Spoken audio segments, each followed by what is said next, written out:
Hello and welcome to day 131 of Dungeon23, the series where we make a room of a mega dungeon every day for a year. Today's room is going to have more mephits in it, which I believe we had maybe on the second floor. It was the room that had the furnace that was constantly spawning smoke mephits. Well, these are mud mephits. Instead of their breath weapon, which it's not really a breath weapon because it's more like just a melee attack on recharge, because it has to be like an adjacent creature. And instead of blinding, it restrains.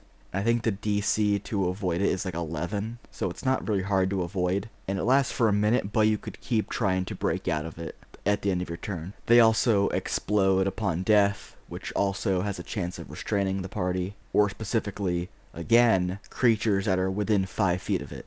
In addition to that, they also could fly and swim for 20 feet, so they're not going to be affected by the difficult terrain here. And speaking of difficult terrain, this is deep mud. It's like halfway up your leg. It's going to be very hard to get through, not only because it's difficult terrain, which is a bit redundant because it also acts as the grease spell. Mechanically, not like duration-wise, it's just a physical property. Instead of writing out the entire description, look up the grease spell. And what it does is creatures must make a dexterity saving throw when they enter or move around in the area to avoid slipping and falling prone. And on top of that, it is difficult terrain, so it's a bit redundant, but so be it. Now you may be thinking, well, if it's just the grease spell, then isn't it flammable? No, the grease spell does not create flammable grease.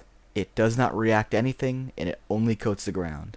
If that doesn't sound like the grease spell you know and love, that's because the grease spell you know and love has been, in most cases, unintentionally homebrewed to be more consistent with what you imagine the ability to conjure up grease is. Really, it's just a make this section of ground slippery spell. It doesn't really create an oil-based viscous liquid. Well, it does, but it's not flammable, so it's probably not oil-based. It's magical.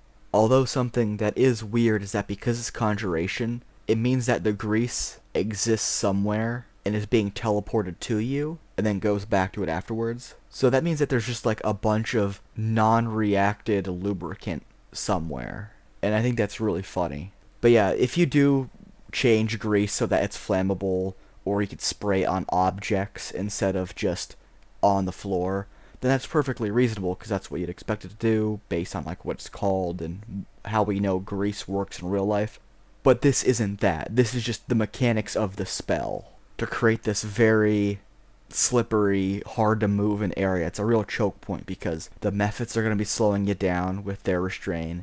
You're going to be falling prone. It's difficult terrain. It's just all very, very unpleasant to move through. And it's not even a high CR encounter because the mephits are only CR 1-4. So it's an easy encounter, maybe even a very easy encounter. Borderline negligible if it wasn't for the fact that the CR system is completely busted.